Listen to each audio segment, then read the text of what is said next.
ये अवसर दिया है और इसलिए मैं आज जनता जनार्दन का भी बड़े आदर के साथ आभार व्यक्त करना चाहता हूं और सदन में चर्चा में जिन जिन लोगों ने हिस्सा लिया, चर्चा को समृद्ध किया, उन सब का भी मैं आभार व्यक्त करता हूं। आदरणीय सभापति जी, हम 2025 में हैं। एक प्रकार से 21वीं सदी का 25% हिस्सा बीत चुका है।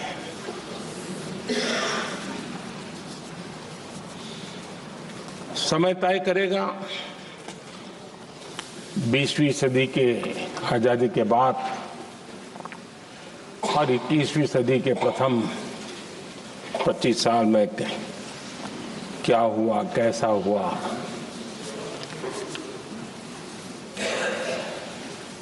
लेकिन इस राष्ट्रपति जी के संबोधन में अगर हम बारीकी इसको अध्ययन करेंगे तो ये साफ नजर आता है कि उन्होंने देश के सामने भविष्य के 25 वर्ष और विकसित भारत के लिए एक नया विश्वास जगाने वाली बात,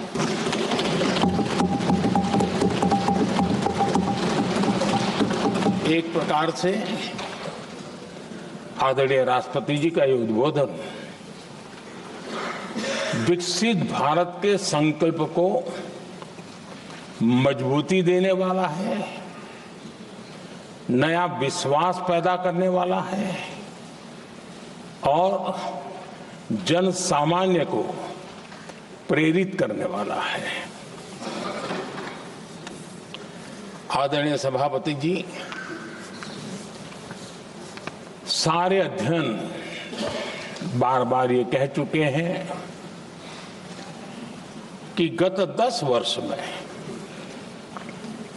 देश की जनता ने हमें सेवा करने का मौका दिया। 25 करोड़ देशवासी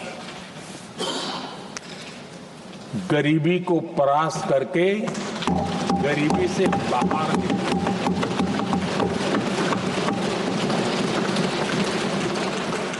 आदरणीय सभापति जी, 5 दशक तक गरीबी हटाओ के नारे सुने हो और अब 25 करोड़ गरीब गरीबी को परास्त करके बाहर निकले, ऐसे ही नहीं हो।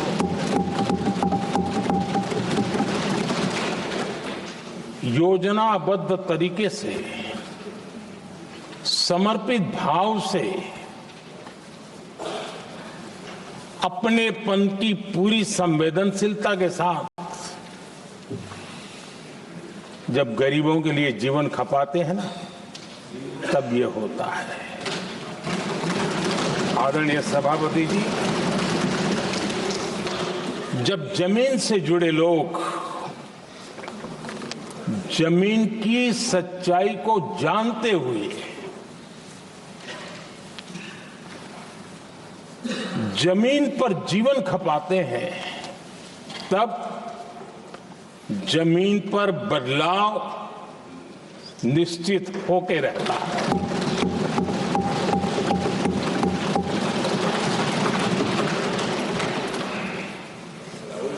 आदरणीय सभापति जी, हमने गरीब को झूठे नारे नहीं, हमने सच्चा विकास दिया।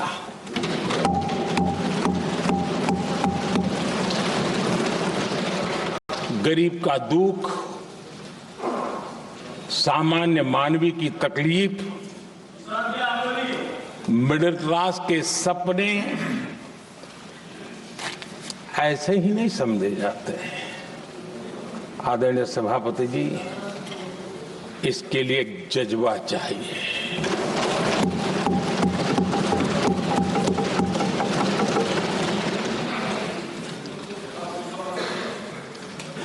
और मुझे दुख के साथ कहना है कि कुछ लोगों में ये है ही नहीं।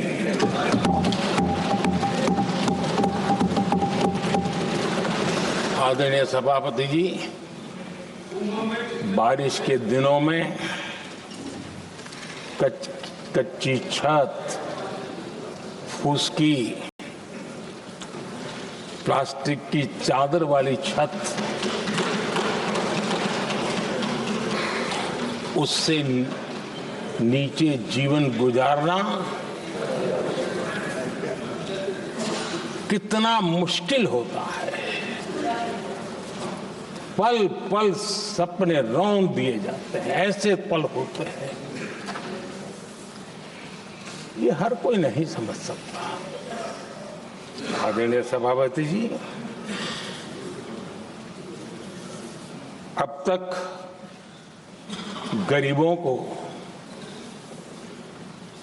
4 करोड़ घर मिले हैं।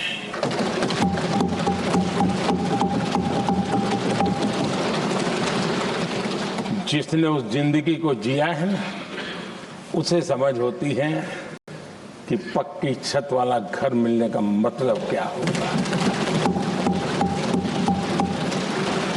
आदरणीय सभापति जी, एक महिला जब खुले में शौच जाने के लिए मजबूर हो जाती है,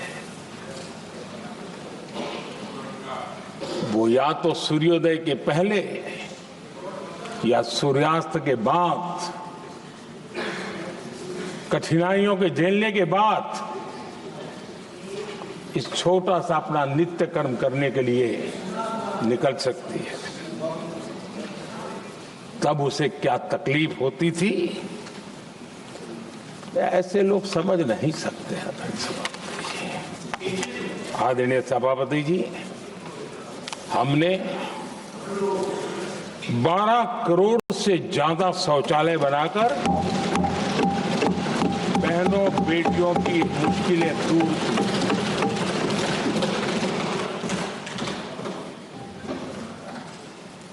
आदरणीय सभापति जी, आजकल मीडिया में ज्यादा ही चर्चा हो रही है, सोशल मीडिया में और अधिक हो रही है। कुछ नेताओं का फोकस घरों में जकूजी पर, स्टाइलिश शावर्स पर, लेकिन हमारा फोकस तो हर घर जल पहुंचाने पर है।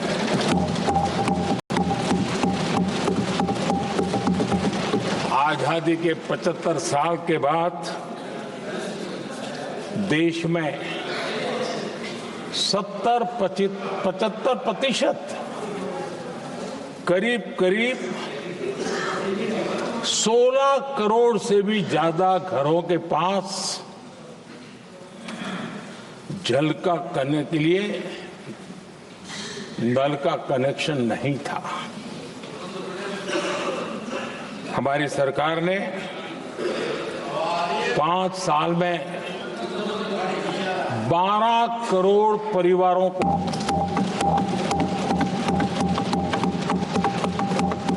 घरों में नल से जल देने का काम किया है और वो काम तेजी से आगे भी बढ़ रहा है।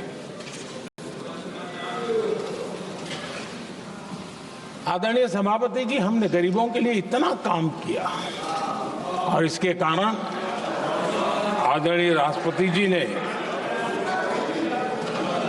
अपने अभिभाषण में इसका विस्तार से वर्णन किया है।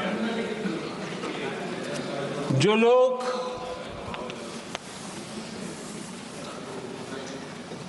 गरीबों की झोंपड़ियों में फोटो सेशन कराकर अपना मनोरंजन करते रहते हैं, उन्हें संसद में गरीबों की बात बोरिंग ही लगेगी।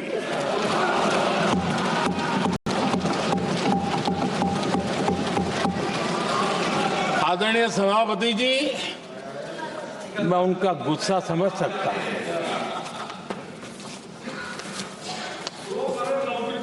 आदरणीय सभापति जी,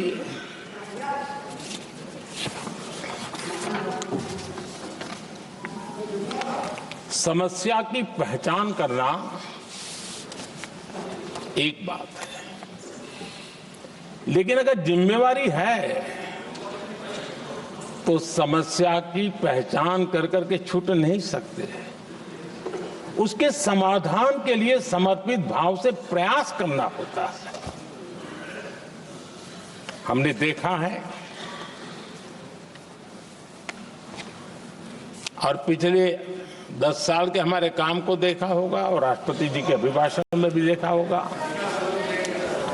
हमारा प्रयास समस्या की समाधान का रहता है और हम समर्पित भाव से प्रयास करते हैं।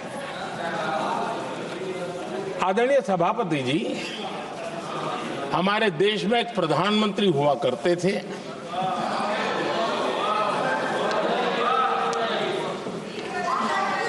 उनको मिस्टर क्लीन करने कहने की एक फैशन हो गई थी। उस प्रधानमंत्री जी को मिस्टर क्लीन कहने की फैशन हो गई थी।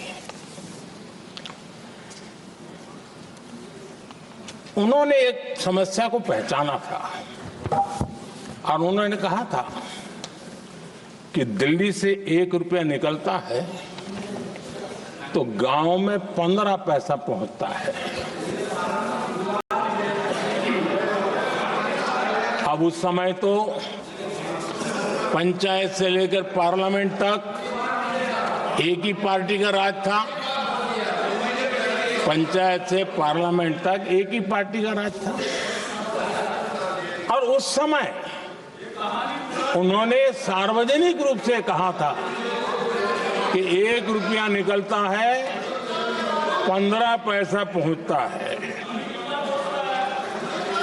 बहुत गजब की हाथ सफाई थी।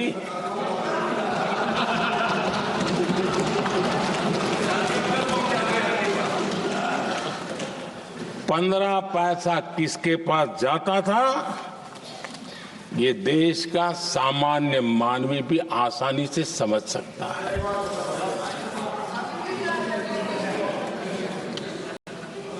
आदरणीय सभापति जी, देश ने हमें अवसर दिया, हमने समाधान खोजने का प्रयास किया। हमारा मॉडल है बचत भी विकास भी। जनता का पैसा जनता के लिए। हमने जनधन, आधार, मोबाइल की जेम ट्रिनिटी बनाई और डीबीटी से डायरेक्ट बेनिफिट ट्रांसफर ये देना शुरू किया। आदरणीय सभापति जी, हमारे कार्यकाल में हमने 40 लाख करोड़ रुपया सीधा जनता जनार्दन के खाते में जमा किया। आदरणीय सभापति जी, इस देश का दुर्भाग्य देखिए, सरकारें कैसी चलाई गई, किसके लिए चलाई गई। माननीय सदस्य, मैं सबसे आपसे आग्रह कर रहा हूं, आप सदन की गरिमा बनाए रखें। बैठे बैठे कोई माननीय सदस्य टिप्पणी नहीं करे, उचित नहीं है। ये गलत तरीका है आपका। ये सदन की मर्यादा नहीं है आपकी। आप प्रोटेक्ट करना चाहते हो उनको इस तरीके से, गलत तरीका, ये गलत तरीका है। आप बैठे बैठे टिप्पणी करना चाहते हैं।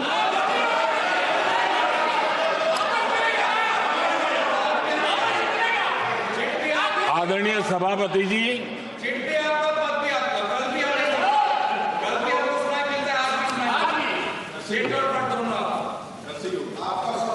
जब ज्यादा बुखार चढ़ जाता है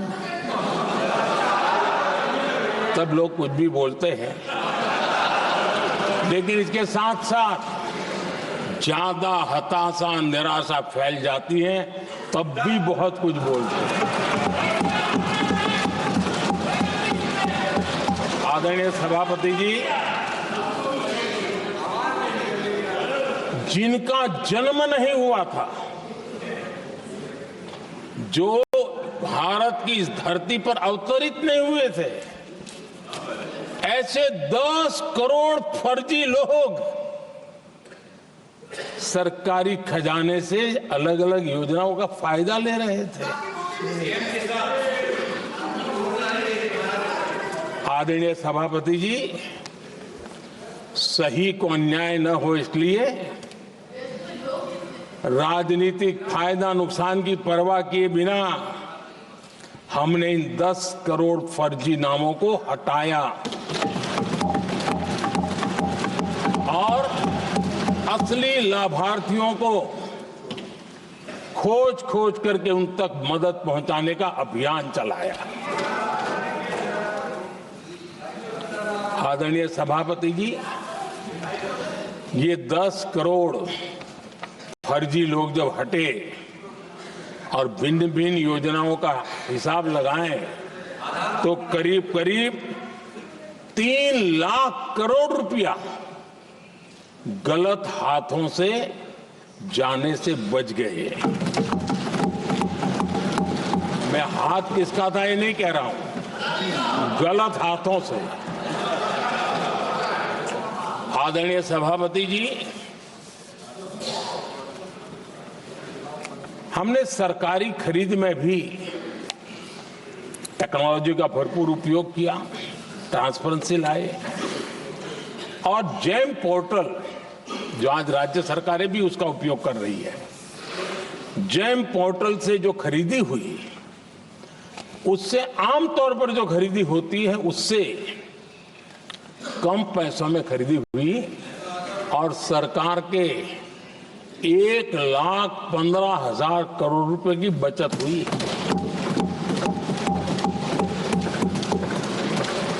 आदरणीय सभापति जी, हमारी स्वच्छता अभियान का बहुत मजाक उड़ाया गया, ऐसा जैसे हमने कोई पाप कर दिया, कोई गलती कर दी, न जाने क्या क्या कहा जाता था। लेकिन आज मुझे संतोष से कहना है, इन सफाई के कारण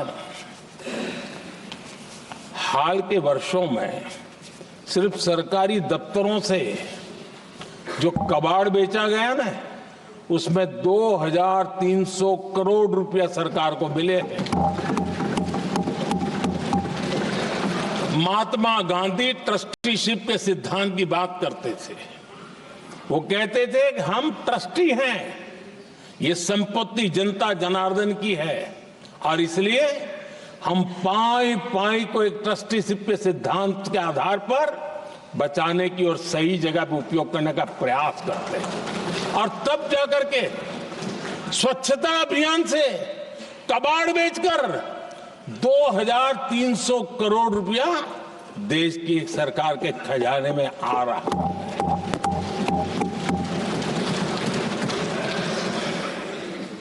आदरणीय सभापति जी, हमने एक महत्वपूर्ण निर्णय लिया इथेनॉल ब्लेंडिंग का।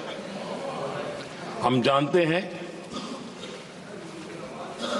हम एनर्जी इंडिपेंडेंट नहीं है, हमें बाहर से लाना पड़ता है।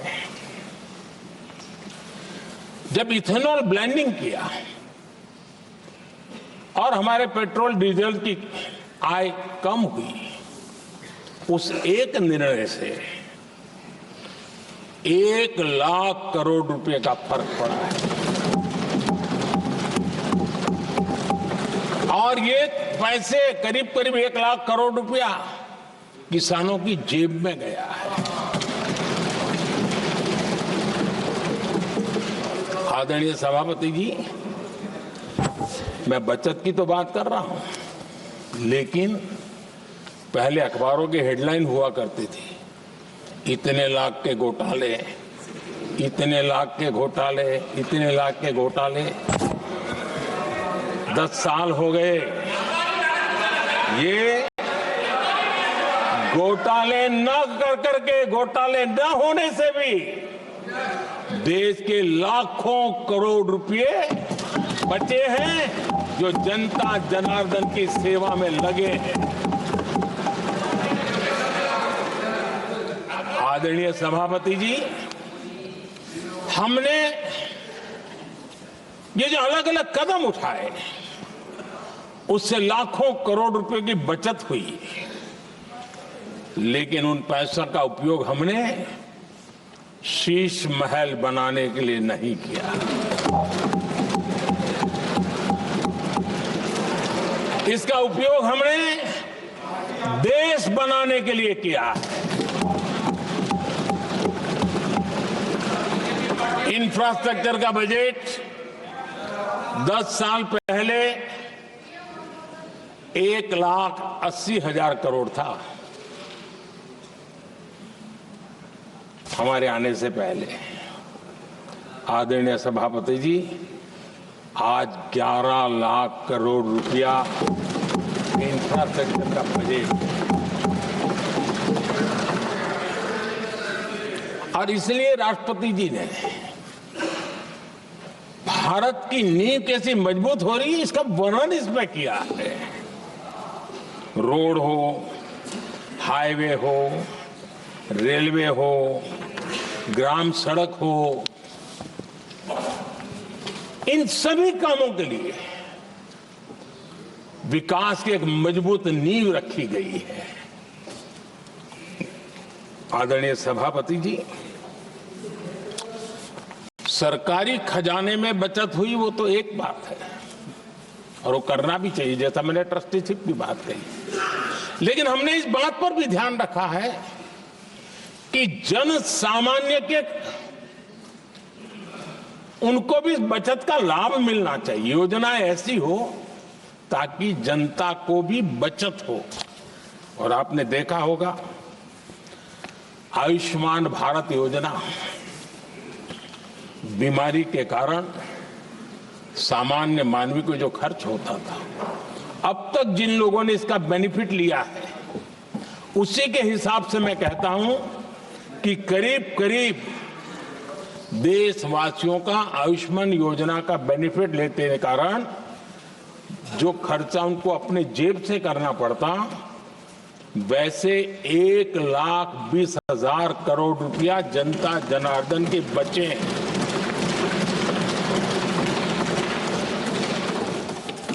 ये आवश्यक है कि अब जैसे जन औषधि केंद्र, आज मध्यम वर्ग के परिवार में 60-70 साल उम्र के परिवार के स्वजन हो तो स्वाभाविक है कोई न कोई बीमारी आ ही जाती है, दवाई का खर्चा भी होता है, दवाएं महंगी भी होती है। हमने जब से जन औषधि केंद्र खोले हैं जिसमें 80% डिस्काउंट होता है, और उसके कारण जिन परिवारों ने इन जन औषधि केंद्रों से दवाइयां ली हैं, उनके करीब करीब 30,000 करोड़ रुपए दवाई को खर्चा बचा।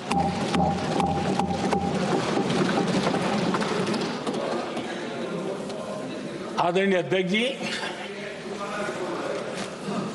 यूनिसेफ का भी अनुमान है, उनका कहना है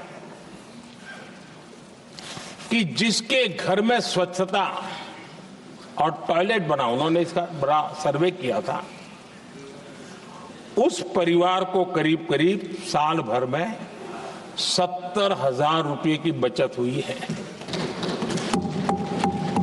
स्वच्छता अभियान कहो, टॉयलेट बनाने का काम कहो, शुद्ध जल पहुंचाने का काम करो, कितना बड़ा फायदा हमारे सामान्य परिवार को हो रहा है। आदरणीय अध्यक्ष जी, नल से जल, मैंने प्रारंभ में उसका उल्लेख किया। WHO की एक रिपोर्ट आई है। WHO का कहना है कि नल से जल शुद्ध पानी मिलने के कारण उन परिवारों में जो अन्य बीमारियों के खर्चे होते थे, औसत 40,000 रुपया परिवार का बचा है।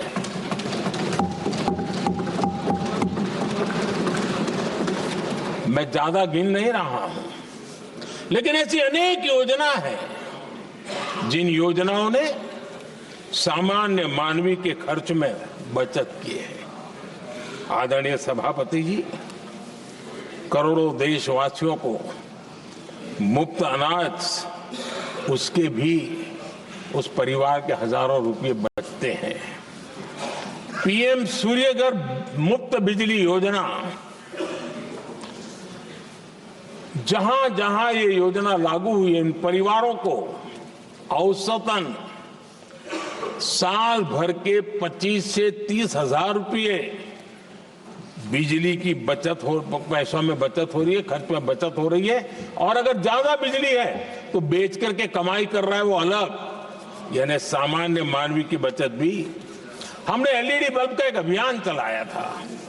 आपको मालूम है कि हमारे आने से पहले LED बल्ब 400 रुपये में बिकते थे। हमने इतना अभियान चलाया, उसकी कीमत 40 रुपये हो गई। और LED बल्ब के कारण बिजली की भी बचत हुई और उजाला भी ज्यादा मिला, और उसमें देशवासियों के करीब 20,000 करोड़ रुपए बचे हैं।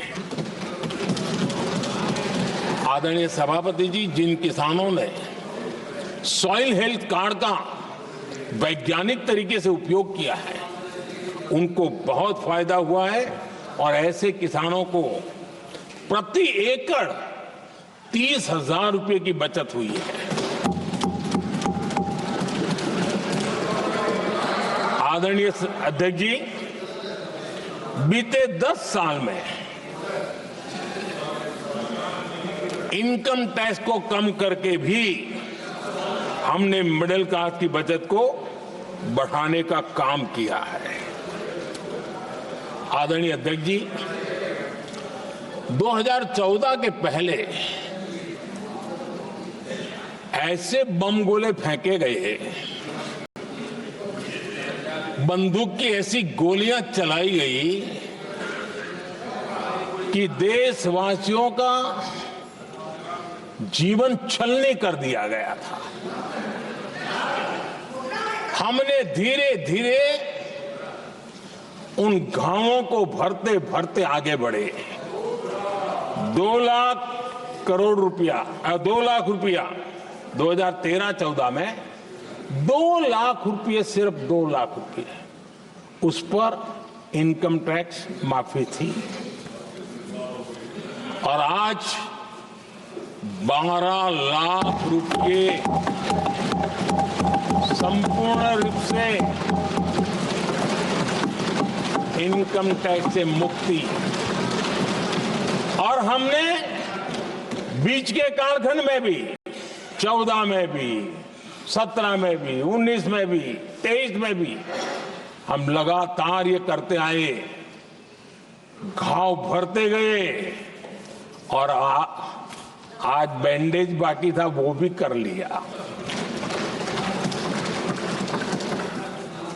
स्टैंडर्ड डिडक्शन,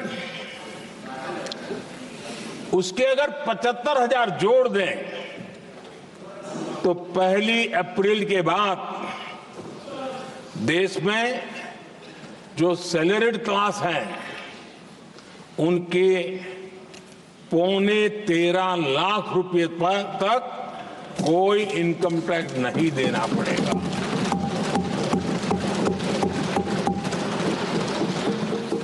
आदरणीय सभापति जी, आप जिस समय युवा मोर्चा में काम करते थे, तब एक बात आप सुनते होंगे, पढ़ते भी होंगे। एक प्रधानमंत्री आए दिन 21वीं सदी बोला करते थे। एक प्रकार से रट गया था, तकिया कलाम जैसा हो गया था, तो बोलते थे 21वीं सदी। जब इतनी बार बोला जाता था तो उस समय टाइम्स ऑफ इंडिया में आर.के. लक्ष्मण ने एक बड़ा शानदार कार्टून बनाया था। वो कार्टून बड़ा इंटरेस्टिंग था। उस कार्टून में एक हवाई जहाज है, एक पायलट है। अब उन्होंने पायलट क्यों पसंद किया वो तो मुझे मालूम नहीं। कुछ पैसेंजर बैठे थे और हवाई जहाज एक ठेले पे रखा हुआ था और मजदूर ठेले को धक्का मार रहे थे और 21वीं सदी लिखा हुआ था। वो कार्टून उस समय तो मजाक लग रहा था, लेकिन आगे चल करके वो सच सिद्ध हो गया। आदरणीय अध्यक्ष जी, ये कटाक्ष था जमीनी सच्चाई से। तब के प्रधानमंत्री कितने कटे उठे थे और हवाई बातों में लगे हुए थे, इसका वो जीता जागता प्रदर्शन करने वाला कार्टून है।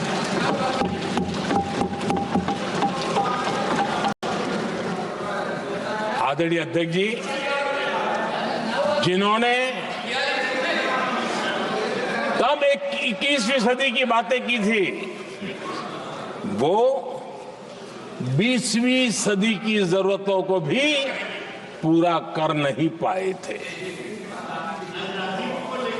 आदरणीय अध्यक्ष जी, आज जब मैं देखता हूं, पिछले 10 साल से सर बीतों को बारीकी से देखने का अवसर मिला है, तो मुझे बड़ा दर्द होता है। हम 40-50 साल लेट हैं, जो काम 40-50 साल पहले हो जाने चाहिए थे। और इसलिए ये साल जब 2014 से देश की जनता ने हमको सेवा का अवसर दिया, हमने ज्यादा से ज्यादा युवाओं पर फोकस किया। हमें युवाओं की आकांक्षाओं पर बल दिया। हमने युवाओं के लिए ज्यादा अवसर बनाए। हमने कई क्षेत्रों को खोल दिया और जिसके कारण हम देख रहे हैं देश के युवा अपने सामर्थ्य का परचम लहरा रहे हैं। देश में हमने स्पेस सेक्टर को खोल दिया, डिफेंस सेक्टर को खोला, सेमीकंडक्टर मिशन लेकर के आए, इनोवेशन को बढ़ावा देने के लिए अनेक नई योजनाओं को हमने आकार दिया। स्टार्टअप इंडिया इकोसिस्टम पूरा डेवलप किया। और इस बजट में भी आदरणीय अध्यक्ष जी, एक बहुत महत्वपूर्ण निर्णय हुआ है। 12 लाख की आय पर इनकम टैक्स की माफी। ये समाचार इतना बड़ा बन गया कि बहुत सी महत्वपूर्ण चीजों पर अभी भी कुछ लोगों का ध्यान नहीं गया है। वो महत्वपूर्ण निर्णय हुआ है। हमने न्यूक्लियर एनर्जी सेक्टर को ओपन कर दिया और इसके दूरगामी सकारात्मक प्रभाव और परिणाम देश को देखने के लिए मिलने वाले हैं। आदरणीय अध्यक्ष जी, AI, 3D printing, robotics, virtual reality की चर्चा हम तो गेमिंग का भी महात्मा क्या होता है, इसके लिए भी प्रयास करने वाले लोगों में से मैंने देश के नौजवानों से कहा है कि दुनिया का गेमिंग क्रिएशन का, क्रिएटिविटी वर्ल्ड का कैपिटल भारत क्यों न बने। और मैं देख रहा हूं बहुत तेजी से हमारे लोग काम कर रहे हैं।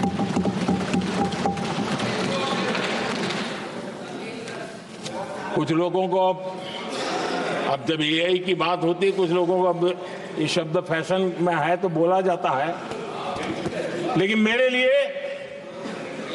सिंगल एआई नहीं है, डबल एआई है। भारत की डबल ताकत है। एक एआई आर्टिफिशियल इंटेलिजेंस, दूसरा AI aspirational India.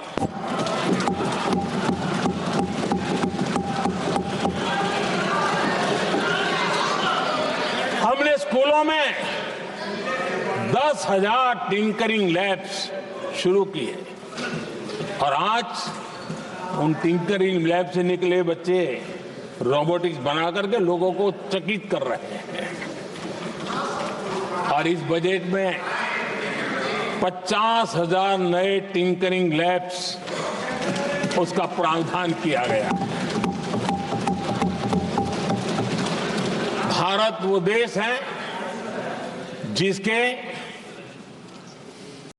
India AI mission को लेकर के पूरी दुनिया बहुत आशावादी है और विश्व के एआई प्लेटफॉर्म में भारत की मौजूदगी एक महत्वपूर्ण स्थान प्राप्त कर चुकी है।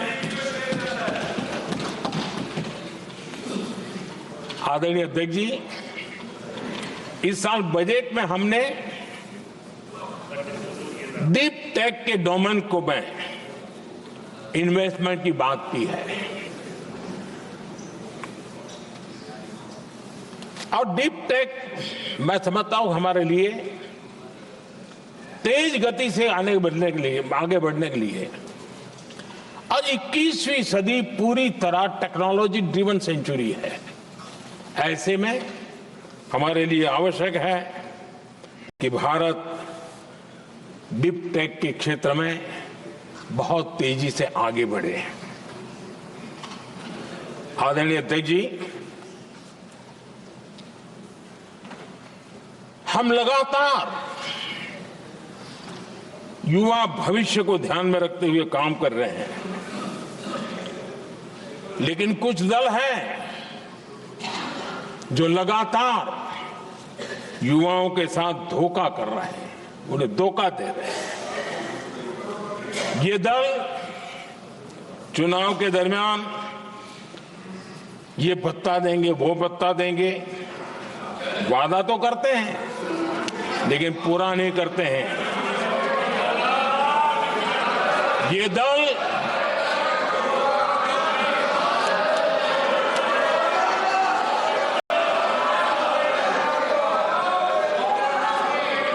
प्लीज माननीय सदस्य गरिमा प्रतिष्ठा बनाए रखें। भारत की संसद में आप प्लीज बैठे बैठे टिप्पणी नहीं करें और नए माननीय सदस्य बैठे बैठे टिप्पणी कर रहे हैं। आदरणीय अध्यक्ष जी, ये दल युवाओं के भविष्य पर आपदा बनकर गिरे हुए हैं।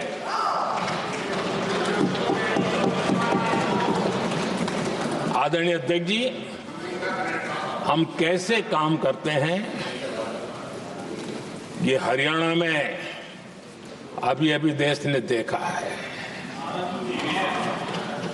बिना खर्ची, बिना पर्ची नौकरी देने का वादा किया था, सरकार बनते ही नौकरी मिल गई नौजवानों को। हम जो कहते हैं उसी का परिणाम है। आदरणीय अध्यक्ष जी, हरियाणा में तीसरी बार भव्य विजय और हरियाणा में के इतिहास में विजय ये अपने आप में ऐतिहासिक घटना है। आदरणीय अध्यक्ष जी, महाराष्ट्र में भी ऐतिहासिक परिणाम, जनता जनार्दन के आशीर्वाद, महाराष्ट्र के इतिहास में सत्ता पक्ष के पास इतनी सीटें पहली बार ये जनता जनार्दन के आशीर्वाद से हम करके आए हैं।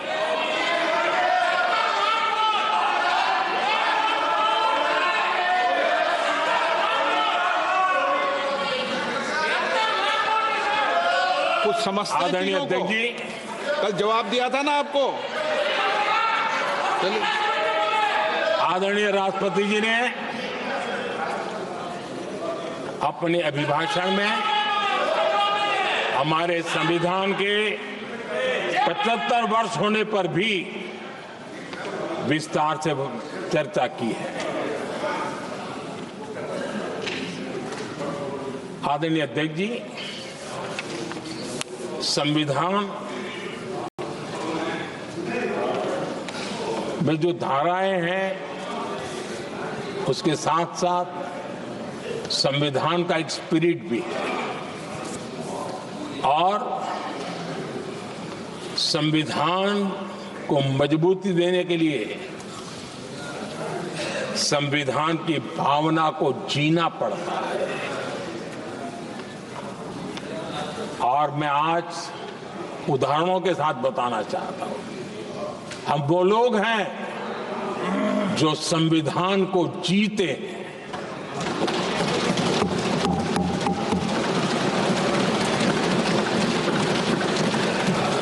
आदरणीय अध्यक्ष महोदय, हमारे यहां ये बात सही है, परंपरा है कि राष्ट्रपति जी जब उद्बोधन करते हैं तो उस सरकार के उस साल के कार्यकाल का ब्यौरा देते हैं। उसी प्रकार से राज्यों में गवर्नर का जो उद्बोधन होता है सदन में, वो उस राज्य के कार्यकलापों का ब्यौरा देते हैं। संविधान और लोकतंत्र का स्पिरिट क्या होता है? जब गुजरात के 50 वर्ष हुए, गोल्डन जुबली ईयर मना रहे थे और सद्भाग्य से मुझे उस समय मुख्यमंत्री के रूप में सेवारत था मैं, तो हमने एक महत्वपूर्ण निर्णय किया। हमने किया इस गोल्डन जुबली ईयर में पिछले 50 वर्ष में सदन में जितने भी गवर्नर के भाषण हुए हैं, मतलब उस समय की सरकारों का ही वाहवाही उसमें होती है, हमने कहा कि उन 50 साल में जितने भी गवर्नर के भाषण हुए हैं सबको ही एक पुस्तक के रूप में तैयार किया जाए, ग्रंथ बनाया जाए और आज सभी लाइब्रेरीज में वो ग्रंथ अवेलेबल है। मैं तो बीजेपी वाला था, गुजरात में तो ज्यादातर कांग्रेस की सरकारें रही थी, उन सरकारों के गवर्नर के भाषण थे, लेकिन उसको भी प्रसिद्ध कराने का काम भाजपा से बना एक मुख्यमंत्री कर रहा था। क्यों? हम संविधान को जीना जानते हैं, हम संविधान को समर्पित है, हम संविधान के स्पिरिट को समझते हैं। आदरणीय अध्यक्ष जी, आप जानते हैं 2014 में जब हम आए तब मान्य विपक्ष नहीं था, रिकॉग्नाइज्ड अपोजिशन पार्टी नहीं थी, उतने अंक भी लेकर के कोई नहीं आए थे। भारत के अनेक कानून ऐसे थे कि हमें पूरी स्वतंत्रता थी उस कानून के हिसाब से काम करने की। अनेक कमेटियां ऐसी थी जिसमें लिखा था लीडर्स ऑफ अपोजिशन उसमें आएंगे, लेकिन अपोजिशन था ही नहीं, रिकॉग्नाइज अपोजिशन नहीं था।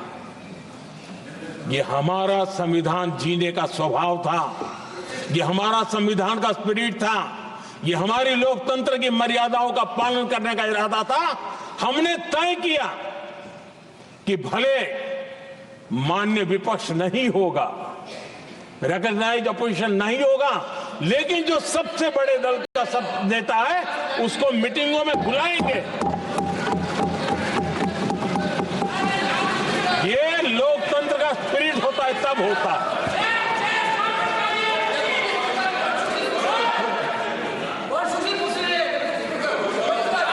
चुनाव आयोग की कमेटियां, आदरणीय अध्यक्ष जी, पहले तो प्रधानमंत्री फाइल करके निकालते थे। ये हम हैं जिसने ऑपोजिशन के लीडर को भी उस कमेटी में बिठाया है।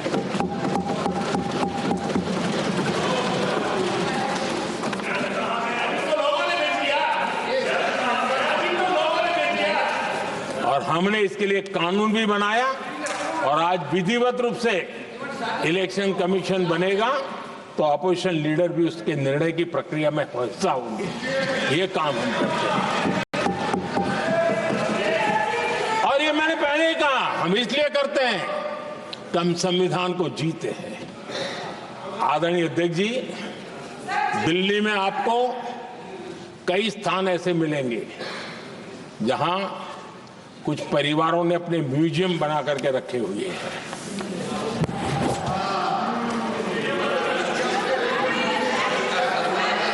जनता जनार्दन के पैसों से काम हो रहा है। लोकतंत्र का स्पिरिट क्या होता है, संविधान को जीना किसको कहते हैं। हमने पीएम म्यूजियम बनाया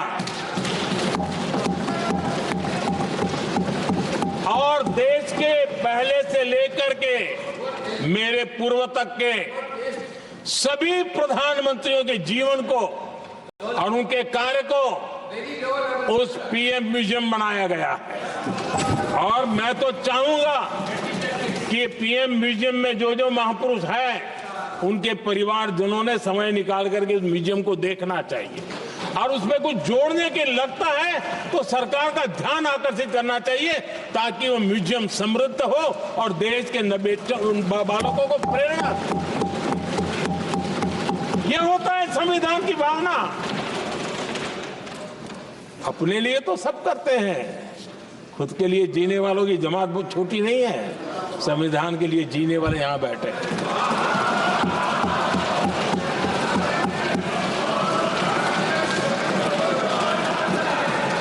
आदरणीय अध्यक्ष जी,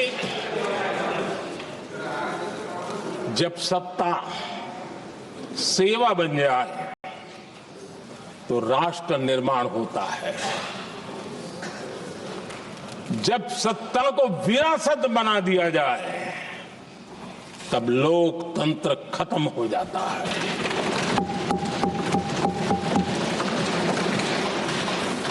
आदरणीय अध्यक्ष जी, हम संविधान की भावना को लेकर के चलते हैं।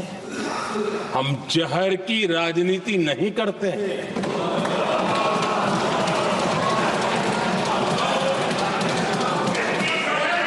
हम देश की एकता को सर्वोपरि रखते हैं और इसलिए सरदार वल्लभ भाई पटेल का दुनिया का सबसे ऊंचा स्टैच्यू बनाते हैं और स्टैच्यू ऑफ यूनिटी देश को जोड़ने का जिस महापुरुष ने काम किया उसका हम स्मरण करते हैं। और वो भाजपा के नहीं थे, वो जनसंघ के नहीं थे। हम संविधान को जीते हैं, इसलिए इस सोच से आगे बढ़ते हैं।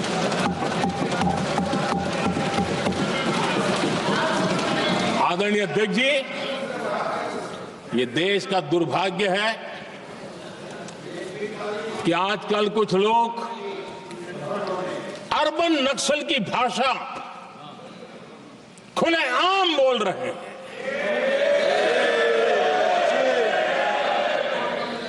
और अर्बन नक्सल जिन बातों को बोलते हैं, इंडियन स्टेट के सामने मोर्चा लेना, ये अर्बन नक्सल की भाषा बोलने वाले इंडियन स्टेट के खिलाफ लड़ाई की घोषणा करने वाले न संविधान को समझ सकते हैं, न देश की एकता को समझ सकते हैं।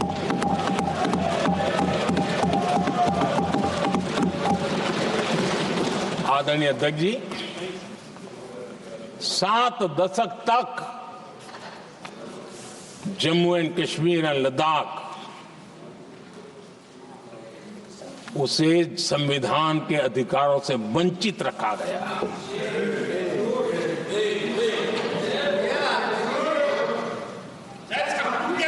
ये संविधान के साथ भी अन्याय था और जम्मू कश्मीर और लद्दाख के लोगों के साथ भी अन्याय था। हमने आर्टिकल 370 की दीवार गिरा दी।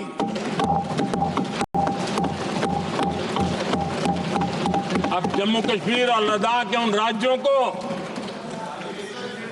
देशवासियों को जो अधिकार हैं, वो अधिकार उनको मिल रहे हैं। और संविधान का महात्म्य हम जानते हैं, संविधान की भावना को जीते हैं, इसलिए ऐसे मजबूत निर्णय भी हम करते हैं। आदरणीय अध्यक्ष जी, हमारा संविधान हमें भेदभाव करने का अधिकार नहीं देता है। जो लोग संविधान को जेब में लेकर के जीते हैं, उनको पता नहीं है कि आपने मुस्लिम महिलाओं को कैसी मुसीबतों में जीने के लिए मजबूर कर दिया था।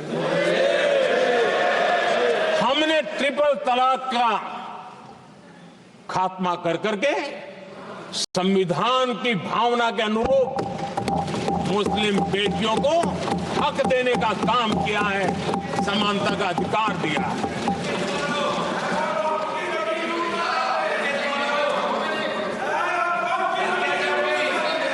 जब भी देश में एनडीए की सरकार रही है, हमने एक लंबे विजन के साथ काम किया है। पता नहीं देश को बांटने के लिए किस किस प्रकार की भाषाओं का प्रयोग किया जा रहा है। हताशा, निराशा पता नहीं उनको कहां तक ले जाएगी, लेकिन हमारी सोच कैसी है, एनडीए के साथी मिलकर के किस दिशा में सोचते हैं।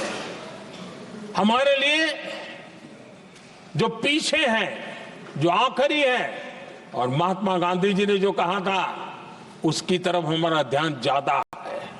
और उसी का परिणाम है कि अगर हम मंत्रालयों की रचना करते हैं, तो भी मंत्रालय कौन सा बनाते हैं? पूर्वोत्तर के लिए अलग मंत्रालय बनाते हैं।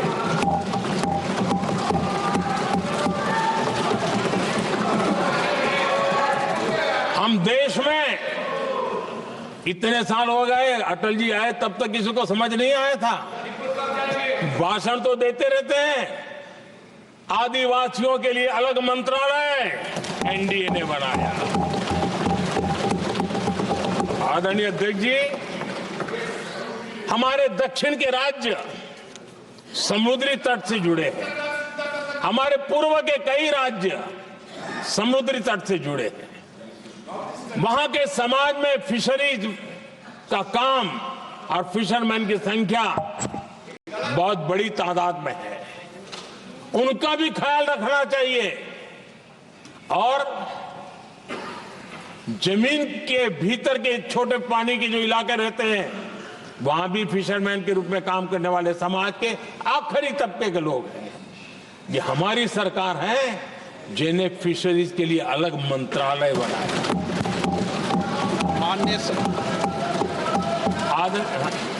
माननीय सदस्यों, अगर सभा की सहमति हो तो सभा की कार्रवाई इस विषय की समाप्ति तक बढ़ा दी जाए। माननीय प्रधानमंत्री जी। आदरणीय अध्यक्ष जी, समाज के दबे कुचले वंचित लोग, इनके अंदर एक सामर्थ्य होता है। अगर स्किल डेवलपमेंट पर बल दिया जाए तो उनके लिए नए अवसर बन सकते हैं, उनकी आशा आकांक्षा अनुरूप जिंदगी बना सकते हैं। और इसलिए हमने अलग स्किल मंत्रालय बनाया। आदरणीय अध्यक्ष जी, देश में लोकतंत्र का पहला धर्म होता है कि हम सत्ता को सामान्य से सामान्य नागरिक तक उसका अवसर मिले। और इस बात को ध्यान में रखते हुए भारत के कोऑपरेटिव सेक्टर को और समृद्ध बनाने के लिए और तंदुरुस्त बनाने के लिए देश के करोड़ों लोगों को जोड़ने का उसमें अवसर है। अनेक क्षेत्रों में कोऑपरेटिव मूवमेंट को बढ़ाया जा सकता है और उसको ध्यान में रखते हुए हमने अलग कोऑपरेटिव मंत्रालय बनाया। विजन क्या होता है ये यहां पता चलता है। आदरणीय अध्यक्ष जी, जाति की बातें करना कुछ लोगों के लिए फैशन बन गई है। पिछले 30 साल से सदन में आने वाले ओबीसी समाज के सांसद दलों के भेदभाव से ऊपर उठ करके एक होकर के 30-35 साल से मांग कर रहे थे कि ओबीसी कमीशन को संवैधानिक दर्जा दिया जाए। जिन लोगों को आज जातिवाद में मलाई दिखती है उनको उस समय ओबीसी समाज की याद नहीं आई। ये हम हैं जिन्होंने ओबीसी समाज को संवैधानिक दर्जा दिया। पिछड़ा वर्ग आयोग आज संवैधानिक व्यवस्था में जो है। आदरणीय अध्यक्ष जी, हर सेक्टर में एससी, एसटी, ओबीसी को ज्यादा से ज्यादा अवसर मिले उस दिशा में हमने बहुत मजबूती के साथ काम किया है। मैं आज इस सदन के माध्यम से देशवासियों को उनके सामने एक अहम सवाल रखना चाहता हूं और अध्यक्ष महोदय, जरूर देशवासी मेरे इस सवाल पर चिंतन भी करेंगे और चौराहे पर चर्चा भी करेंगे। कोई मुझे बताएं, क्या एक ही समय में संसद में एससी वर्ग के एक ही परिवार के 3 सांसद कभी हुए हैं क्या? एससी वर्ग के एक ही परिवार के 3 सांसद कभी भी हुए क्या?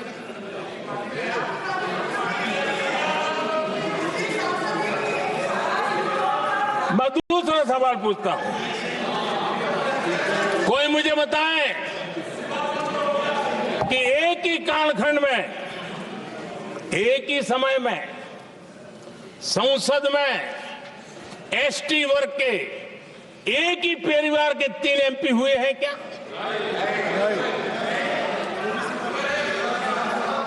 आदरणीय अध्यक्ष जी, कुछ लोगों की वाणी और व्यवहार में कितना फर्क होता है मेरे एक सवाल के जवाब में मिलता।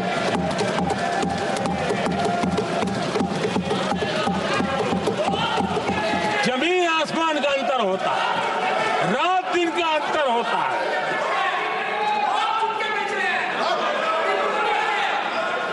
आदरणीय अध्यक्ष जी, हम एससी एसटी समाज को कैसे सशक्त कर रहे हैं? आदरणीय अध्यक्ष जी, समाज में तनाव पैदा किए बिना एकता की भावना को बरकरार रखते हुए समाज के वंचितों का कल्याण कैसे किया जाता है, इसका मैं एक उदाहरण देता हूं।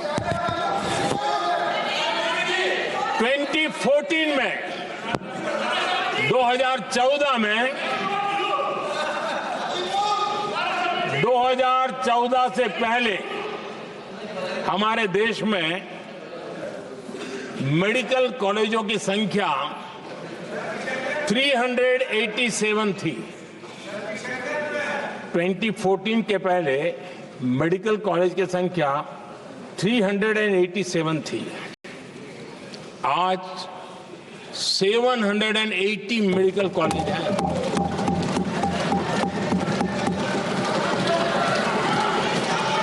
अब मेडिकल कॉलेज बड़े हैं तो सीटें भी बड़ी हैं। ये बहुत महत्वपूर्ण एंगल है आदरणीय अध्यक्ष जी, और इसलिए कॉलेजें बड़ी हैं, सीटें भी बड़ी हैं।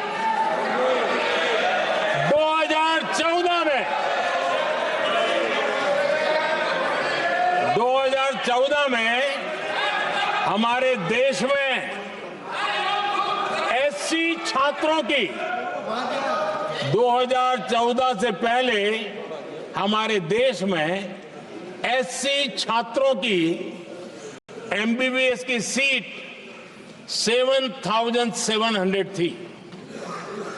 हमारे आने से पहले दलित समाज के हमारे 7,700 युवा डॉक्टर बनने की संभावना थी। 10 साल हमने काम किया, आज संख्या बढ़कर एससी समाज के 17,000 एमबीबीएस डॉक्टर की व्यवस्था की है। कहां 7,700 कहां 17,000?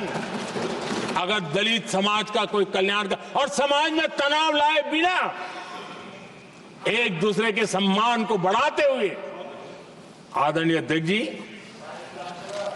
2014 के पहले एसटी छात्रों के लिए एमबीबीएस की सीटें 3,800 थी। आज ये संख्या बढ़कर लगभग 9,000 हो गई है।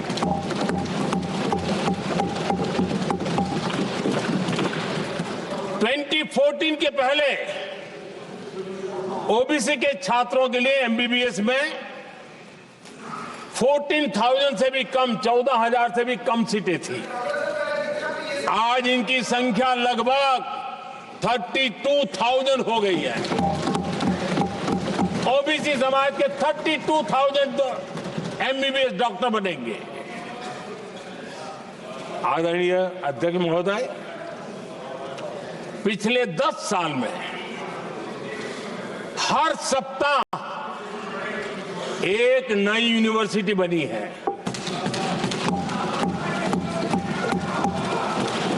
हर दिन एक नई आईटीआई बनी है। हर 2 दिन में एक नया कॉलेज खुला है। सोचिए, एससी, एसटी, ओबीसी हमारे युवा युवतियों के लिए कितनी वृद्धि हुई है, इसका आप अंदाज लगा सकते हैं। आदरणीय अध्यक्ष जी,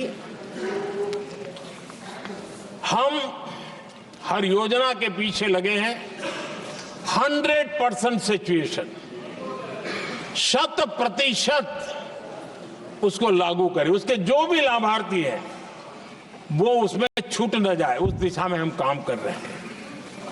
पहले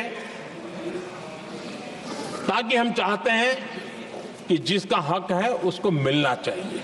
अगर योजना है, उसका हक है, तो उस तक पहुंचना चाहिए। 1 रुपया और 15 पैसा वाला खेल नहीं चल सकता। लेकिन कुछ लोगों ने क्या किया, मॉडल ही ऐसा बनाया कि कुछ ही लोगों को दो, औरों को तड़पाओ और तुष्टीकरण की राजनीति करो।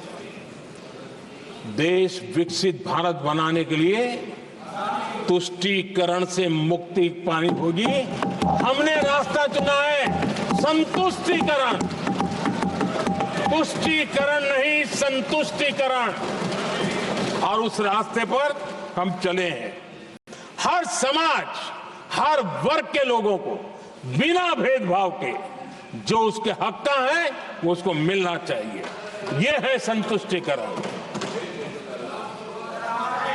और मेरे हिसाब से जब मैं 100% सैचुरेशन की बात करता हूं तो उसका मतलब होता है एक असल में सामाजिक न्याय है, ये असल में सेकुलरिज्म है और असल में ये संविधान का सम्मान है। आदरणीय अध्यक्ष जी, संविधान की भावना है सबको बेहतर स्वास्थ्य मिले और आज कैंसर डे भी है। देश भर में और दुनिया भर में आज हेल्थ को लेकर के काफी चर्चा भी हो रही है, लेकिन कुछ लोग हैं जो गरीब को, बुजुर्गों को आरोग्य की सेवाएं मिले उसमें अड़ंगे डाल रहे हैं और वो भी अपने राजनीतिक स्वार्थ के कारण।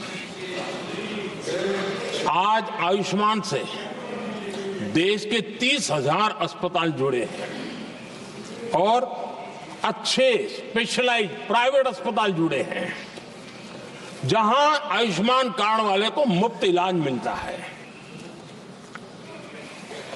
लेकिन कुछ राजनीतिक दलों ने अपने संकुचित मानस के कारण, कुनीतियों के कारण गरीबों के लिए इन अस्पतालों के दरवाजे बंद करके रखे हुए हैं और इसका नुकसान कैंसर के मरीजों को उठाना पड़ा है। पिछले दिनों पब्लिक हेल्थ जर्नल लैंसेट की स्टडी आई है, उसका कहना है कि आयुष्मान योजना से समय पर कैंसर का इलाज शुरू हो रहा है। सरकार कैंसर की जांच कराने के संबंध में बहुत ही गंभीर है, क्योंकि जितना जल्दी जांच हो, जितना जल्दी ट्रीटमेंट शुरू हो, हम कैंसर पेशेंट को बचा सकते हैं। और लैंसेट ने आयुष्मान योजना को क्रेडिट देते हुए कहा है कि भारत में इस दिशा में बहुत बड़ा काम हुआ है। आदरणीय अध्यक्ष जी, इस बजट में भी हमने कैंसर की दवाइयों को सस्ते करने की दिशा में बहुत बड़ा महत्वपूर्ण कदम उठाया। इतना ही नहीं, एक महत्वपूर्ण जो निर्णय लिया है वो आने वाले दिनों में, और जब आज कैंसर डे है तो मैं जरूर कहना चाहूंगा सभी माननीय सांसद इसका लाभ ले सकते हैं अपने इलाके के ऐसे मरीजों के लिए, और वो है मरीजों को, आप जानते हैं अस्पताल उतने नहीं होने के कारण भी काफी दिक्कत रहती है बाहर से आने वाले पेशेंट को। 200 डे केयर सेंटर बनाने का निर्णय इस बजट में किया गया। ये डे केयर सेंटर पेशेंट को भी, उसके परिवार को भी बहुत बड़ी राहत देने वाला काम करेगा। आदरणीय अध्यक्ष महोदय जी, राष्ट्रपति जी के भाषण की चर्चा के समय यहां विदेश नीति की भी चर्चा हुई और कुछ लोगों को लगता है जब तक फॉरेन पॉलिसी नहीं बोलते तब तक वो मैच्योर नहीं लगते, इसलिए उनको लगता है फॉरेन पॉलिसी तो बोलना चाहिए फिर भले ही देश का नुकसान हो जाए। मैं ऐसे लोगों को जरा कहना चाहता हूं, अगर उन्हें सच में फॉरेन पॉलिसी सब्जेक्ट में रुचि है और फॉरेन पॉलिसी को समझना है और आगे जाकर के कुछ करना भी है, ये मैं शशि जी के लिए नहीं कह रहा हूं तो मैं ऐसे लोगों को कहूंगा एक किताब जरूर पढ़े। हो सकता है उनको बहुत, फिर कहां क्या बोलना उतनी समझ हो जाएगी। वो किताब का नाम है JFK's forgotten crisis. JF Kennedy की बात है। JFK's फॉरगॉटन क्राइसिस नाम की किताब है। ये किताब एक प्रसिद्ध फॉरेन पॉलिसी स्कॉलर ने लिखी है और इसमें महत्वपूर्ण घटनाओं का जिक्र है। इस किताब में भारत के पहले प्रधानमंत्री और वो विदेश नीति को भी नेतृत्व करते थे। इस किताब में पंडित नेहरू और अमेरिका के तब के राष्ट्रपति जॉन एफ कैनेडी के बीच हुई चर्चाओं और निर्णयों का भी विस्तार से वर्णन है। जब देश ढेर सारी चुनौतियों का सामना कर रहा था, तब विदेश नीति के नाम पर क्या खेल हो रहा था, उस किताब के माध्यम से सामने आ रहा है। और इसलिए मैं कहूंगा कि जरा ये किताब पढ़िए। आदरणीय अध्यक्ष जी, गोरा है, गोरा है, गोरा है, अब मत बोलो।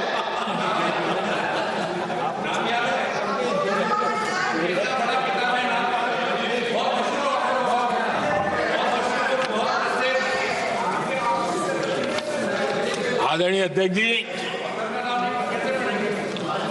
राष्ट्रपति जी के अभिभाषण के बाद एक महिला राष्ट्रपति जी एक गरीब परिवार की बेटी,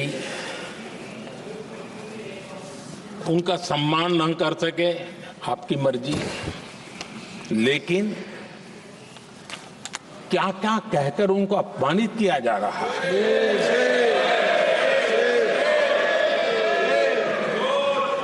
मैं राजनीतिक हताशा निराशा समझ सकता हूं, लेकिन एक राष्ट्रपति के खिलाफ क्या कारण है? क्या कारण है?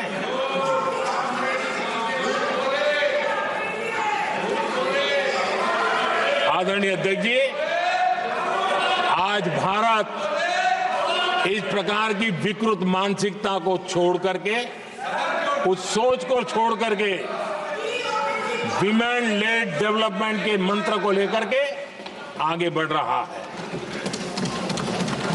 अगर आधी आबादी उसको अगर पूरा अवसर मिले तो भारत 2 गुनी रफ्तार से आगे बढ़ सकता है, और ये मेरा विश्वास है। 25 साल से इस क्षेत्र में काम करने के बाद मेरा विश्वास और दृढ़ हुआ है। आदरणीय अध्यक्ष जी,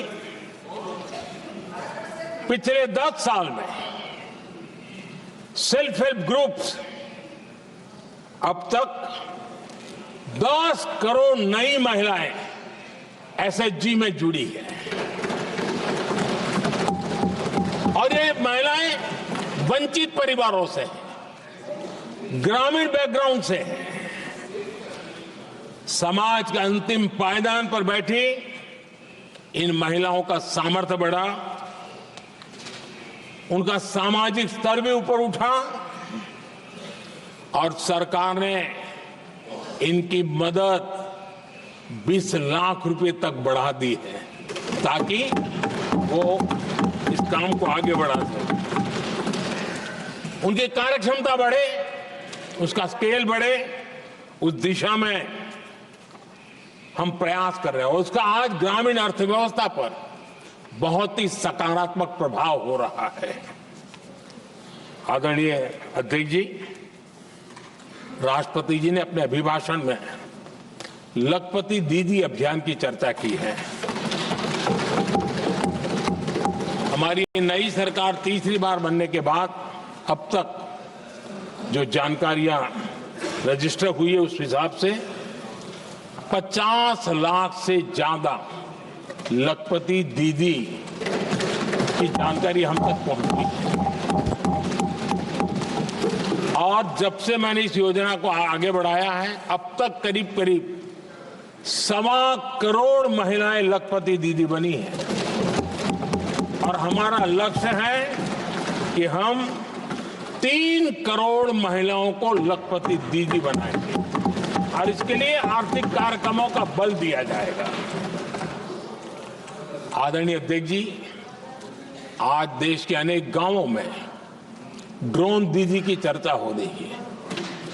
एक मनोवैज्ञानिक परिवर्तन गांवों में आया है। महिला के हाथ में ड्रोन चलाते हुए देख के गांव के लोगों का महिला के प्रति देखने का नजरिया बदल रहा है। और आज नमो ड्रोन दीदी खेतों में काम कर करके लाखों रुपया कमाने लगी हैं।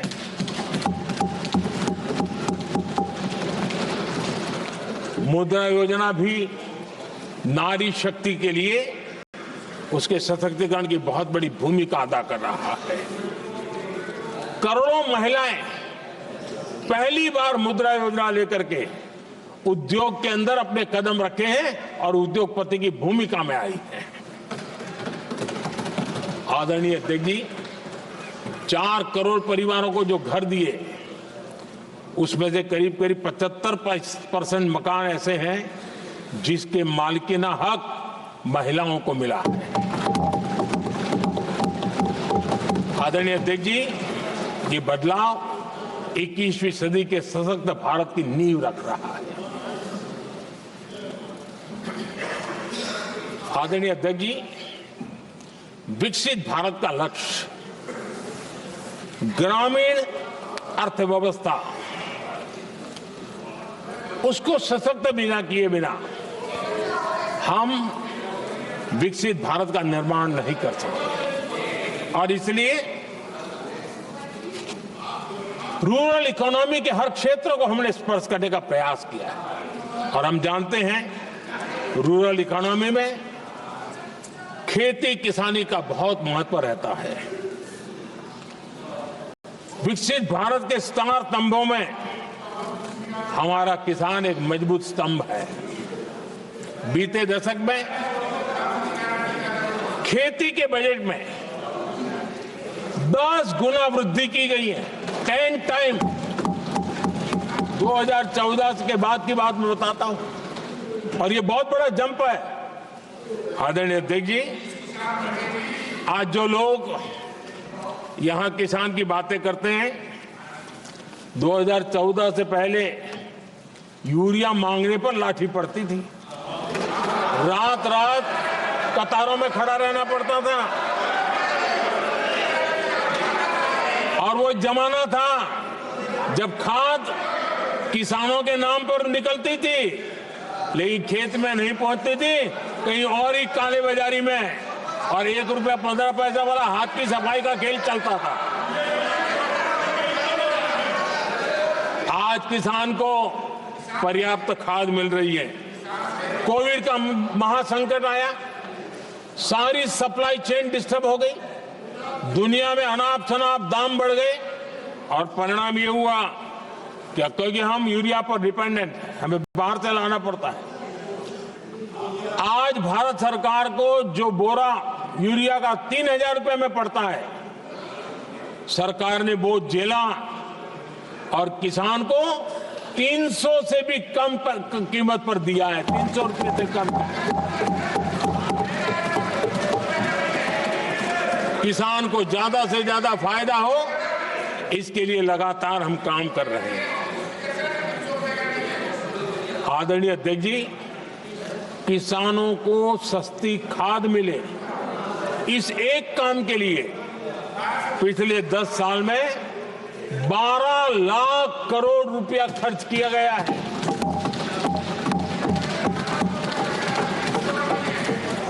पीएम किसान सम्मान निधि, उसे करीब 3.5 लाख करोड़ रुपए डायरेक्ट किसान के खाते में पहुंचे हैं। हमने रिकॉर्ड एमएसपी भी बढ़ाया, और पहले की तुलना में बीते दशक में 3 गुना अधिक हमने खरीदी की है।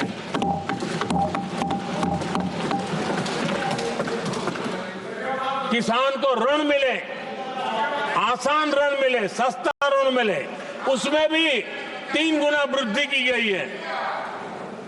पहले प्राकृतिक आपदा में किसान को अपने हाल पर छोड़ दिया जाता था। हमारे सेवा काल के दौरान पीएम फसल बीमा के तहत 2 लाख करोड़ रुपए किसानों को मिले हैं। आदरणीय अध्यक्ष महोदय, सिंचाई के लिए बीते दशक में अभूतपूर्व कदम उठा गए हैं और जो लोग संविधान की बातें करते हैं उनको ज्यादा ज्ञान नहीं है, ये भी दुर्भाग्य है।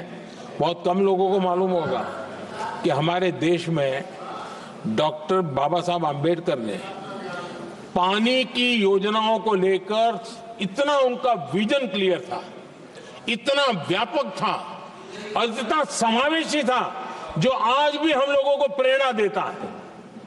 और 100 से बड़ी सिंचाई परियोजना जो दशकों से लटकी हुई थी, हमने उसको पूरा करने का अभियान चलाया ताकि किसानों के खेत में पानी पहुंचे। बाबा साहब का विजन था नदियों को जोड़ने का। नदियों जोड़ने की वकालत बाबा साहब आम्बेडकर ने की थी, लेकिन सालों तक दशकों दशक बीत गए, कुछ नहीं हुआ। आज हमने केन बेतवा लिंक प्रोजेक्ट और पार्वती काली सिंह चंबल लिंक प्रोजेक्ट पर काम शुरू कर दिया और मैं तो गुजरात में कई नदियों को इस प्रकार से जोड़कर नदियों को जिंदा करने का काम करने का मेरा सफल अनुभव भी रहा है। आदरणीय अध्यक्ष महोदय, हर देशवासी का इस सपना होना चाहिए, हम सबका सपना होना चाहिए कि दुनिया के हर डाइनिंग टेबल पर made in India food packet क्यों न हो। आज मुझे खुशी होती है जब भारत की चाय, इसके साथ साथ अब हमारी कॉफी भी दुनिया में अपनी महक फैला रही है, बाजारों में धूम मचा रही है। इवन हमारा टर्मरिक कोविड के बाद सबसे ज्यादा मांग बढ़ी है। आदरणीय अध्यक्ष जी, आप जरूर देखेंगे आने वाले समय में हमारा प्रोसेस सी फूड, और जिसको लेकर कुछ लोगों को पता नहीं कब क्यों दर्द हुआ, बिहार का मखाना दुनिया में पहुंचने वाला है।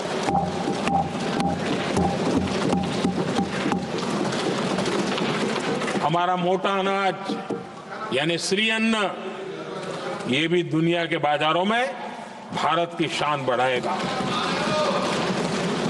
आदरणीय अध्यक्ष महोदय, विकसित भारत के लिए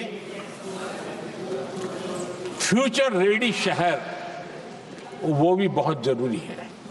हमारा देश बहुत तेजी से अर्बनाइजेशन की ओर बढ़ रहा है और इसे चुनौती और संकट नहीं मानना चाहिए, इसे अवसर मानना चाहिए और हमने उस दिशा में काम आगे करना चाहिए। इंफ्रास्ट्रक्चर का विस्तार अवसरों का प्रसार होता है। जहां कनेक्टिविटी बढ़ती है वहां संभावनाएं भी बढ़ती हैं। दिल्ली यूपी को जोड़ने वाली पहली नमो रेल, उसका लोकार्पण था और मुझे भी उसमें यात्रा करने का अवसर मिला। ऐसी कनेक्टिविटी, ऐसा इंफ्रास्ट्रक्चर भारत के सभी प्रमुख शहरों को पहुंचे, ये हमारी आने वाले दिनों की जरूरत है और हमारी दिशा। आदरणीय अध्यक्ष जी, 10 साल में दिल्ली का नेटवर्क डबल हुआ और आज टियर 2, टियर 3 सिटी में भी मेट्रो नेटवर्क पहुंच रहा है। आज हम सभी गर्व कर सकते हैं, आज भारत का मेट्रो नेटवर्क 1000 किलोमीटर पार कर गया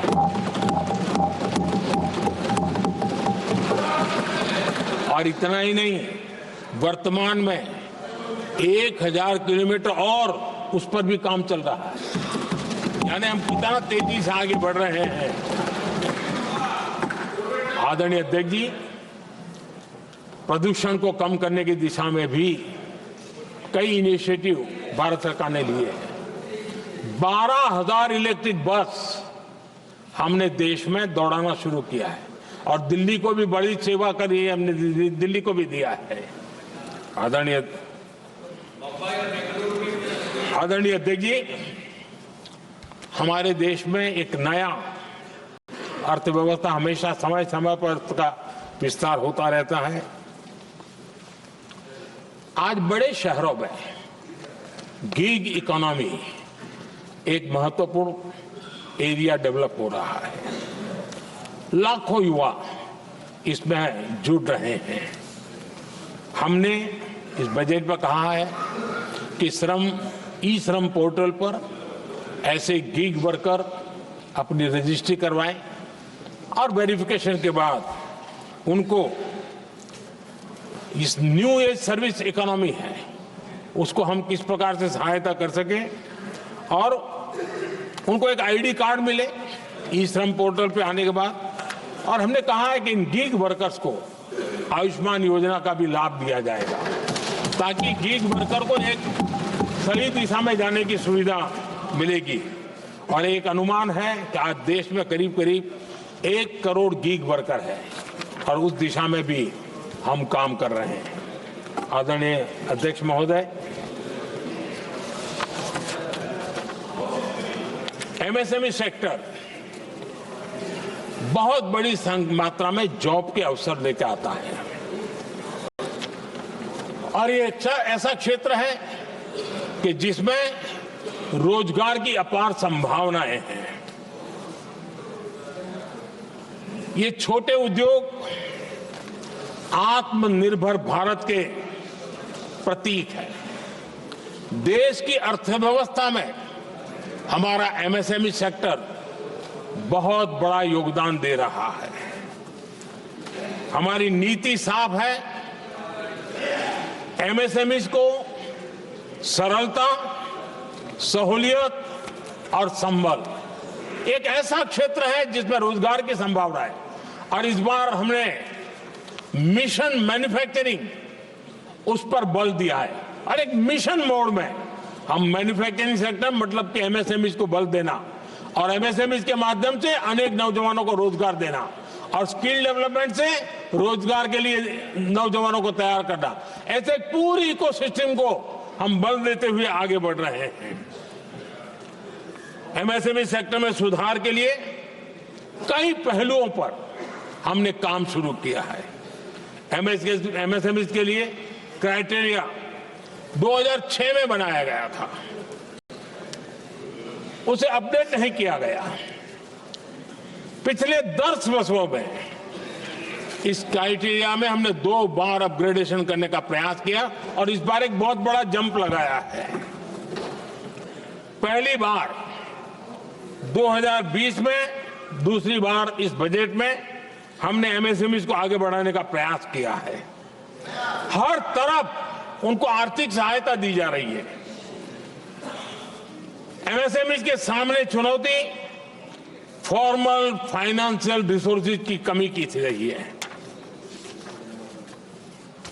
कोविड के संकट के काल में एमएसएमई को एक विशेष बल दिया गया। हमने खिलौना उद्योग उसको एक विशेष बल दिया। हमने कपड़ा उद्योग को विशेष बल दिया। उनको कैश फ्लो की कमी नहीं होने दी और बिना किसी गारंटी को लोन दिया। हजारों उद्योगों में लाखों नौकरियों की संभावनाएं बनी और नौकरियां सुरक्षित भी हुई। छोटे उद्योग, उनके लिए customise credit card, credit guarantee coverage, उस दिशा में हमने कदम उठाए जिसके कारण वो अपने ईज ऑफ डूइंग बिजनेस को भी बढ़ावा मिले और वो गैर जरूरी नियमों को कम करने का कारण उनका एडमिनिस्ट्रेटिव बोझ जो रहता था, एक आध व्यक्ति को उनको काम पर पैसा देना पड़ता था, वो भी बंद कर दिया गया। एमएसएमई को बढ़ावा देने के लिए जो हमने नई नीतियां बनाई है, आपको खुशी होगी, एक समय था 2014 के पहले खिलौने जैसी चीजें हम इंपोर्ट करते थे। आज मैं गर्व से कह सकता हूं कि मेरे देश के खिलौने बनाने वाले छोटे उद्योग आज दुनिया के अंदर खिलौने एक्सपोर्ट हो रहे हैं।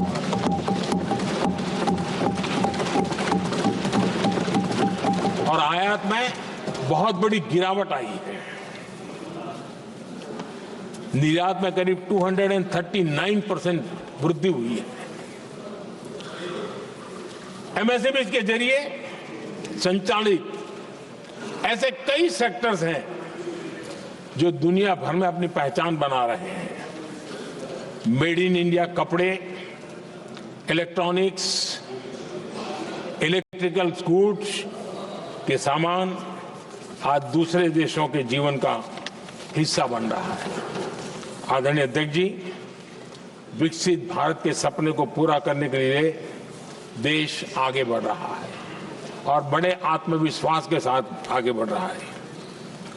विकसित भारत का सपना ये कोई सरकारी सपना नहीं होता है, वो 140 करोड़ देशवासियों का सपना है और इस सपने को हम सब ने जितनी ऊर्जा दे सकते हैं देने का प्रयास करना है। और दुनिया में उदाहरण है, 20-25 साल के कालखंड में दुनिया के कई देश विकसित बनकर के दिखाया है। तो भारत के पास तो सामर्थ्य अपार है। हमारे पास डेमोग्राफी है, डेमोक्रेसी है, डिमांड है, हम क्यों नहीं कर सकते? इस विश्वास के साथ हमें आगे बढ़ना है और हम भी 2047 जब देश आजाद होगा, तब आजादी के 100 साल होंगे जब, तब हम विकसित भारत बन के रहेंगे। ये सपने लेकर के चलना चाहिए। और आदरणीय अध्यक्ष जी, मैं विश्वास से कहता हूं हमें और बड़े लक्ष्य पार करने और हम करके रहेंगे। और माननीय अध्यक्ष जी, ये तो अभी हमारी तीसरी ही टर्म है।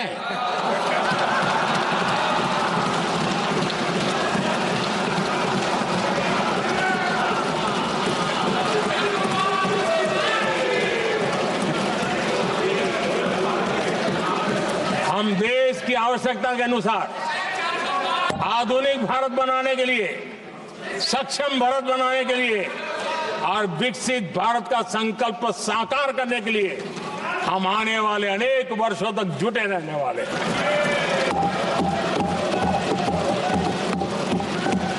आदरणीय अध्यक्ष जी, मैं सभी दलों से आग्रह करता हूं, सभी नेताओं से आग्रह करता हूं, देशवासियों से आग्रह करता हूं, अपनी अपनी राजनीतिक विचारधाराएं होंगी, अपने अपने राजनीतिक कार्यक्रम होंगे, लेकिन देश से बड़ा कुछ नहीं हो सकता है। हम सबके लिए देश सर्वोपरि है और हम मिलकर के विकसित भारत के सपने को, अपना 140 करोड़ देशवासियों का सपना भी अपना सपना, इस सपने को लेकर के चल पड़े। देश विकसित होगा, हमारे बाद की जो पीढ़ियां होगी वो कहेगी कि 2025 में एक संसद ऐसी थी जहां बैठा हुआ हर सांसद विकसित भारत के सपने के लिए पूरा करने के लिए काम कर रहा था। आदरणीय अध्यक्ष जी, मैं राष्ट्रपति जी के अभिभाषण पर अपना धन्यवाद व्यक्त करते हुए आपका भी आभार व्यक्त करता हूं, सदन का भी आभार व्यक्त करता हूं। धन्यवाद।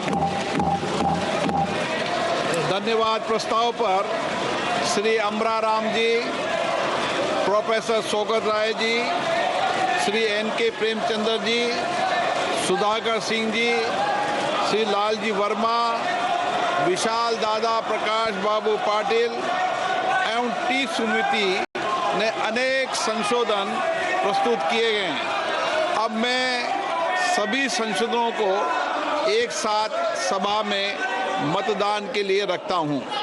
प्रश्न है कि माननीय सदस्यों द्वारा प्रस्तुत सभी संशोधनों को स्वीकृत किया जाए। जो सदस्य पक्ष में हाँ कहें, जो विरोध।